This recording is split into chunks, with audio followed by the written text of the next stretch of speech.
Kalau kamu jualan makanan, kamu pasti pernah ngerasain ini. Produk cepat basi, buah cepat matang, masalah di rantai dingin yang bikin untungmu berkurang drastis. Gimana kalau kemasannya sendiri bisa bantu? Nah, itu namanya kemasan aktif. Mengubah pembungkus biasa jadi pemain yang mengendalikan lingkungan kecil di sekitar produkmu. Intinya begini, kemasan aktif mengubah kondisi di dalam kemasan dosis oksigen kelembaban etilen kuman. Ini beda sama kemasan pintar yang cuma kasih laporan. Yang ini benar-benar ikut campur. Pasarnya sudah bernilai puluhan miliar dolar dan terus tumbuh.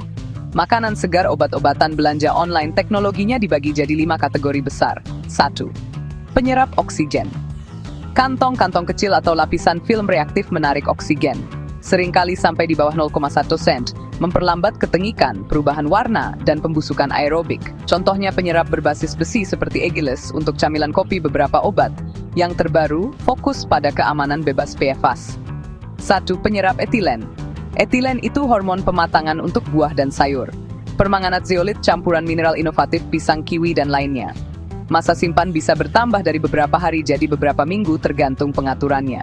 1. Film pelepas antimikroba atau antioksidan. Lapisan atau film biopolimer melepaskan minyak esensial, rosemary, cengkeh, asam organik, ion untuk menekan kuman. Penelitian terbaru menunjukkan roti dan daging dingin yang bisa bertahan dari sekitar 6 hari jadi sekitar 12-16 hari. Meskipun rasa dan aromanya harus diatur. 1. Pengatur kelembaban dan pelepas CO2. Bantalan pengering menjaga tekstur tetap renyah dan mencegah jamur.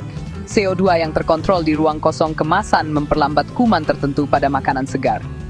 1. Agen enzimatik berbasis bio. Enzim yang tidak bergerak menetralkan racun atau mengurai residu, menjanjikan untuk makanan laut dan produk mudah rusak bernilai tinggi. Bentuknya, ada 4 yang umum. Kantong yang menyerap oksigen, kantong yang menyerap etilen, kantong yang menyerap kelembaban, film aktif atau lapisan laminasi dengan penyerap bawaan, bantalan renampan untuk daging, pengering atau antimikroba, lapisan internal untuk pelepasan terkontrol.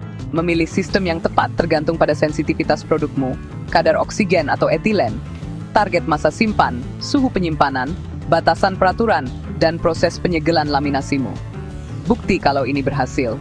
Ulasan dan uji coba lapangan antara 2019 dan 2025 menunjukkan penyerap oksigen mencapai kadar O2 yang sangat rendah dan mengurangi oksidasi. Kontrol etilen memperpanjang masa simpan produk secara signifikan. Film antimikroba bisa menggandakan masa simpan dingin dalam beberapa kasus. Tapi kemenangan di lab tidak selalu bisa diterapkan dalam skala besar. Uji coba dulu. Hal yang perlu diperhatikan. Keamanan kontak makanan dan batas migrasi. Ikuti FDA EU BPOM. Risiko sensorik. Minyak esensial bisa meninggalkan aroma. Lakukan uji panel terlatih. Biaya dan ROI. Fitur aktif menambah biaya per unit.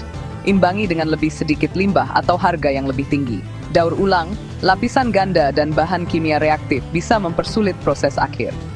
Trennya agen berbasis bio seperti kitosan dan pektin, penyerap bebas PFAS, pelepasan lambat yang lebih pintar, dan hibrida yang menggabungkan penyerap dengan sensor untuk respons yang terukur.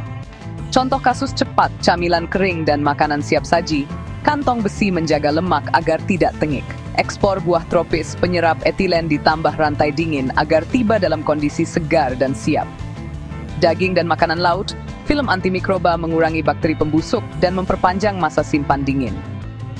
Intinya, kemasan aktif adalah cara praktis untuk mengurangi limbah, meningkatkan keamanan, dan memperpanjang masa simpan. Kalau kamu memilih dengan baik. Hitung untung ruginya, pastikan keamanan dan sensoriknya.